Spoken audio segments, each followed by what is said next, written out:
Sección 1. El silencio que destruye. Imagínense a un hombre sentado a la cabecera de una mesa de conferencias. No alza la voz. Nunca lo ha hecho. No amenaza a nadie. No discute. No responde cuando lo desafían. Simplemente, se detiene. Deja de reconocer. Deja de responder. Deja de ver. Hay un ejecutivo junior en esa empresa. Ambicioso. Talentoso. Alguien que cometió el error de interrogar a este hombre en una reunión hace 6 semanas. Nada dramático. Un desacuerdo educado. Una opinión diferente expresada frente a la gente equivocada. Y desde ese día, nada. Ningún contacto visual. Ninguna respuesta a correos. Ningún saludo al cruzarse en el pasillo. Es como si esta persona hubiera sido borrada de la habitación, del piso, del edificio, de la existencia misma. En 3 semanas, el ejecutivo junior dejó de dormir bien. Repasó la reunión original obsesivamente. Ensayó disculpas que nunca envió. Se ofreció a trabajar extra. Se quedó hasta tarde. Intentó ser difícil de ignorar. En 6 semanas, presentó su renuncia, no porque lo despidieran, ni porque lo humillaran públicamente, ni por nada que pudiera señalarse en un expediente de recursos humanos. Simplemente, lo ignoraron. Aquí está la pregunta que debería inquietarte ahora mismo. ¿Y si el arma más peligrosa jamás ideada no fuera la violencia? ¿No fuera la manipulación? ¿No fuera el miedo, la coerción o el chantaje? ¿Y si lo más devastador que un ser humano puede hacerle a otro es simplemente mirar hacia otro lado? Hablamos del poder como si siempre fuera ruidoso, como si se anunciara solo. Pero existe una forma de poder más oscura, más antigua y mucho más quirúrgica que la mayoría de la gente nunca reconoce, porque para cuando comprenden lo que está sucediendo, ya los ha destruido. Hay un nombre asociado a este tipo de pensamiento, un filósofo florentino, un hombre que la historia recuerda como el arquitecto de una estrategia fría y despiadada. Pero hay una lección suya de la que casi nadie habla, y puede que sea la más devastadora de todas. Sección 2. El príncipe que no dijo nada. Cuando la gente oye el nombre de Maquiavelo, cree conocer la historia. Un italiano astuto, un manual para tiranos. La frase, el fin justifica los medios, malinterpretada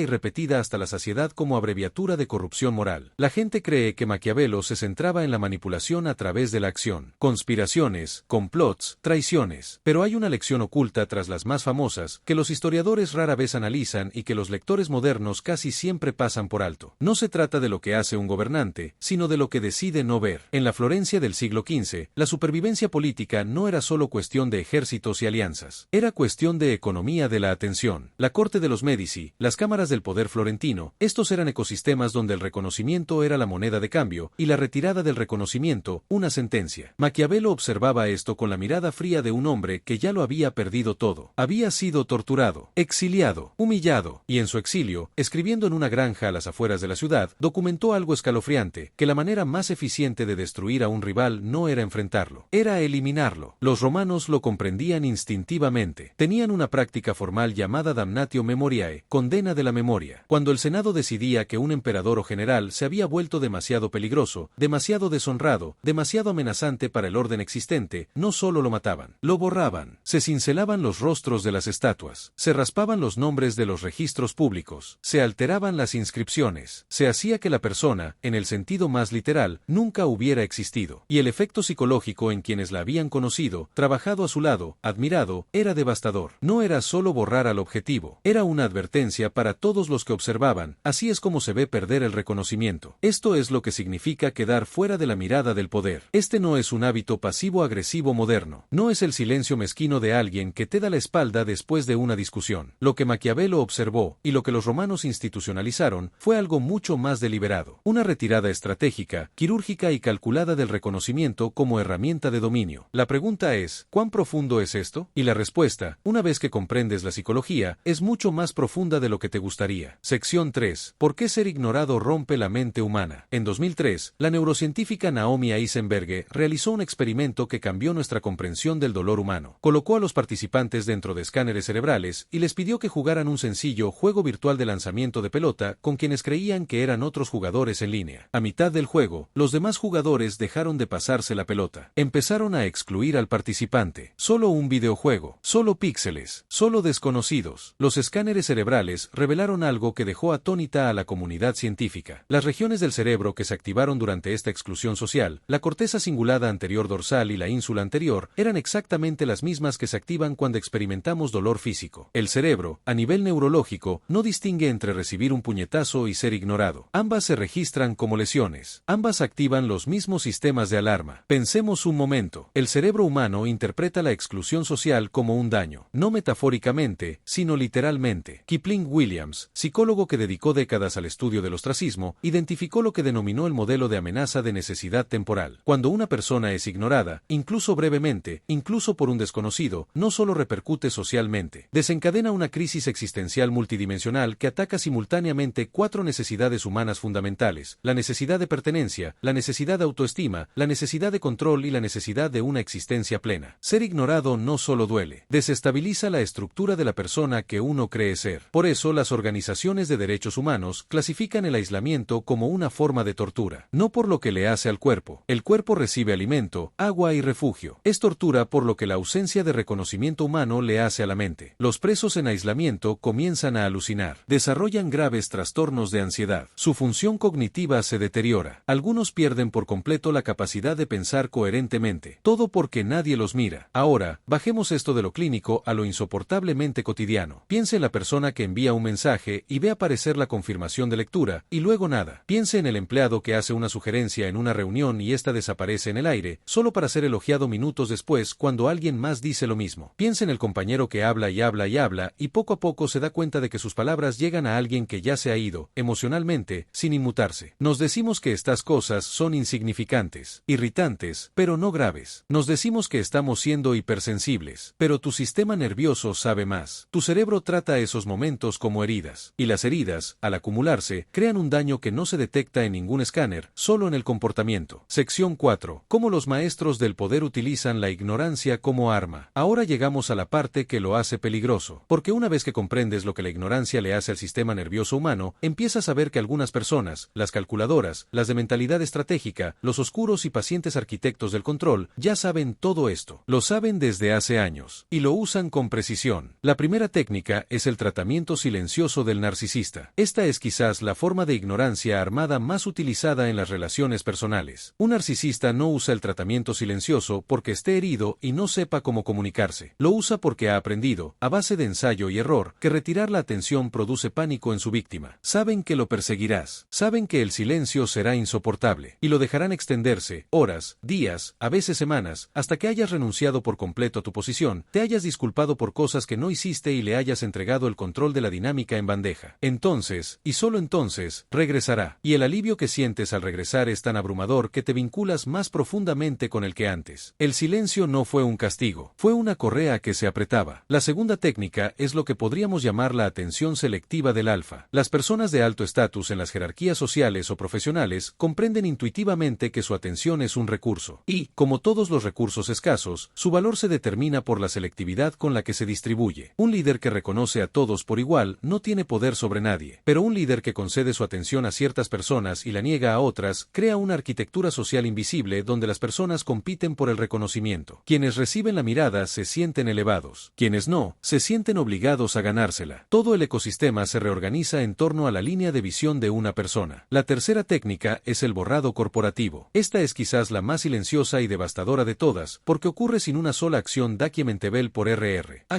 Un gerente decide que alguien es un problema, demasiado independiente, demasiado cuestionador, demasiado visible. No lo despide, no lo reprende, simplemente deja de invitarlo a las reuniones importantes, deja de copiarlo en correos electrónicos clave, deja de incluirlo en las conversaciones donde realmente se toman las decisiones. El cargo de la persona afectada permanece igual, su salario permanece igual, pero su presencia en la organización se borra lenta y metódicamente. La mayoría de las personas en esta situación finalmente se van, y se dicen a sí mismos que fue su elección. La cuarta técnica es el reinicio de la jerarquía social. Ignorar a alguien en público o en grupo conlleva una carga completamente diferente a ignorarlo en privado. Cuando una persona se niega a reconocer a otra en público, no se trata solo de una interacción personal. Es una señal pública. Se transmite a todos los que observan su posición en la jerarquía, y los grupos, extremadamente sensibles a las señales de estatus, absorben ese mensaje y lo reflejan. La ignorancia pública de una persona puede repercutir en todo un grupo social y degradar su estatus sin que se pronuncie una sola palabra. Robert Greene captó la esencia de esto en las 48 leyes del poder. La ley 36 establece: desdeña lo que no puedes tener, ignorarlo es la mejor venganza. Greene comprendió que al dirigir tu atención hacia alguien o algo, le otorgas poder. Al retirar la mirada, le indicas que está por debajo de ti. No es solo la mejor venganza, es la demolición más eficaz. Sección 5. ¿Cómo te hacen perseguir el silencio? Aquí es donde la cosa se pone siniestra, porque lo que hemos visto hasta ahora describe la ignorancia como un arma de destrucción. Pero la aplicación verdaderamente magistral de esta táctica no está diseñada para destruir, sino para esclavizar. Y el mecanismo mediante el cual funciona es algo que los psicólogos conductuales llaman refuerzo intermitente. B.F. Skinner descubrió algo inquietante a mediados del siglo XX al estudiar los patrones de recompensa en animales. Cuando se otorga una recompensa de forma constante y predecible, presionar una palanca, recibir comida, el comportamiento continúa de forma constante, pero sin intensidad. Pero cuando la recompensa se otorga de forma impredecible, aleatoria, a veces sí, a veces no, sin un patrón discernible, el comportamiento se vuelve frenético. Obsesivo. El sujeto presiona la palanca una y otra vez, impulsado por una urgencia desesperada que la recompensa constante nunca produce. Este es el mismo mecanismo que hace que las máquinas tragamonedas sean tan devastadoramente adictivas. También es el mismo mecanismo que utilizan las personas que han aprendido a convertir su atención en un arma. Piensa en lo que sucede en una relación donde alguien es cálido y atento una semana, y frío y distante la siguiente, donde te ve con atención por un rato, y luego cae el telón y puedes sentir que te mira a través de ti. Tu cerebro, debido a que está programado para el reconocimiento de patrones y necesita desesperadamente comprender su mundo social, se acelera. Produce cortisol, la hormona del estrés, para impulsarte a resolver el problema. Simultáneamente, produce dopamina anticipando el regreso de la atención. Estás ansioso y esperanzado al mismo tiempo. Eso no es casualidad. Esa combinación de ansiedad y esperanza es químicamente idéntica a la adicción. La persona que administra este ciclo puede no siempre hacerlo conscientemente. Algunos lo hacen intuitivamente, tras haber descubierto en relaciones pasadas que la inconsistencia mantiene a las personas unidas. Otros lo hacen con plena conciencia deliberada, manipulando su estado emocional como un técnico manipula una máquina. En cualquier caso, el efecto en ti es el mismo. Dejas de pensar en tus propias necesidades, tus propios objetivos, tu propia vida. Todo tu ancho de banda cognitivo se reduce a un único proyecto obsesivo: recuperar su atención, lograr que te vuelvan a ver. En contextos románticos, esta es la técnica del calor y el frío, la dinámica de tira y afloja que los terapeutas pasan años ayudando a sus clientes a desentrañar. Pero no se limita al romance. En los lugares de trabajo, los líderes que reconocen aleatoriamente el trabajo de un empleado un mes y parecen no notarlo al siguiente están aplicando el mismo programa. El empleado trabaja más duro, no porque esté inspirado, sino porque intenta recuperar un reconocimiento que ya no puede predecir. Su desesperación parece, desde fuera, ambición. No lo es. Es cautiverio con una cadena invisible. Puede que la persona que te ignora no sea indiferente. Quizás esté manipulando tu desesperación. Y lo más inquietante, está funcionando. Sección 6. Cuando el silencio se convirtió en un arma política. Lo que hemos estado examinando a nivel de psicología individual se ha aplicado históricamente a escala de civilización. La mecánica es idéntica, solo el escenario es mayor. Joseph Stalin fue, desde cualquier punto de vista, uno de los arquitectos del miedo más eficaces de la historia. Pero su herramienta más precisa no fue el gulag, no fue el juicio espectáculo, fue la retirada repentina y total de su atención personal. Los hombres del círculo íntimo de Stalin, generales, comisarios, funcionarios del partido que lo habían apoyado durante décadas, notarían el cambio antes de que ocurriera nada más. Una conversación que solía terminar con calidez, terminaba con neutralidad. Una reunión en la que Stalin alguna vez les había pedido consejo, transcurría sin que él los mirara. Estos hombres, curtidos por años de violencia revolucionaria, comenzaban a deteriorarse casi de inmediato, porque comprendían, a nivel celular, lo que significaba esa retirada de atención. Habían visto lo que venía después. El silencio no era solo social, era una cuenta regresiva. Siglos antes, en las ciudades-estado de la antigua Grecia, los atenienses habían formalizado este mismo instinto en la ley. La práctica del ostraquismos, de donde deriva la palabra ostracismo, era un ritual democrático en el que los ciudadanos escribían el nombre de alguien a quien deseaban expulsar en un trozo de cerámica rota. No alguien que hubiera cometido un delito, no alguien que hubiera sido condenado por traición, simplemente alguien que se había vuelto demasiado poderoso, demasiado prominente, demasiado visible. La decisión colectiva de la comunidad de dejar de reconocerte como uno de los suyos era, en Atenas, una muerte social legalmente impuesta. Tenías 10 días para abandonar la ciudad, y te llevabas contigo no solo tu exilio, sino el conocimiento de que tu comunidad te había mirado y dicho: elegimos no verte más. En el siglo XX, los regímenes autoritarios refinaron esto hasta convertirlo en algo aún más total. El concepto de la no persona, el individuo borrado no solo de la vida pública, sino también del registro histórico, de las fotografías y de los documentos, representa el punto final lógico de la ignorancia estratégica llevada a su extremo institucional. Cuando un gobierno convierte a alguien en no persona, no solo lo castiga, demuestra a todos los ciudadanos restantes el poder absoluto de la eliminación colectiva. Y en Hollywood, en la América de mediados de siglo, la lista negra logró algo similar mediante el consenso cultural, más que por el poder estatal. Estar en la lista negra no significaba ser encarcelado, era ser ignorado por toda una industria simultáneamente, sin papeles, sin créditos, 2. Sin reuniones. Carreras forjadas durante décadas fueron desmanteladas no por la violencia, sino por la retirada coordinada del reconocimiento profesional. Algunos de esos individuos nunca se recuperaron, no porque su talento hubiera disminuido, porque la maquinaria de la atención se había desviado de ellos, y en la industria del entretenimiento, quizás de forma más evidente que en ningún otro lugar, la existencia depende enteramente de ser visto. Sección 7. Redes sociales, cultura de la cancelación y borrado digital. Vivimos, ahora mismo, en la economía de la atención más sofisticada de la historia de la humanidad, y las armas de la corte florentina, la asamblea ateniense y el círculo íntimo de Stalin han sido miniaturizadas, digitalizadas y puestas en manos de miles de millones de personas simultáneamente. Las redes sociales no son principalmente una tecnología de comunicación, son un sistema de distribución de la atención, y, como todos los sistemas de poder, pueden ser instrumentalizadas. Lo que llamamos cancelación es, despojada de su envoltorio político y cultural, una retirada masiva y coordinada de reconocimiento. Se trata de millones de personas que eligen simultáneamente no ver a alguien, eliminan seguidores, rechazan la interacción, bloquean, denuncian, borran. La víctima no necesariamente sufre daños físicos, puede conservar todas sus posesiones materiales, pero su existencia social, que, como ahora sabemos neurológicamente, no es un lujo sino una necesidad biológica, es eliminada quirúrgicamente. Y el efecto psicológico refleja, con inquietante precisión, lo que Kipling Williams documentó en su laboratorio con ese sencillo juego de lanzar una pelota. Las 4 necesidades fundamentales, pertenencia, autoestima, control y existencia plena, se ven amenazadas simultáneamente. La escala es simplemente mayor, y la velocidad, instantánea. Pero esto es lo más interesante y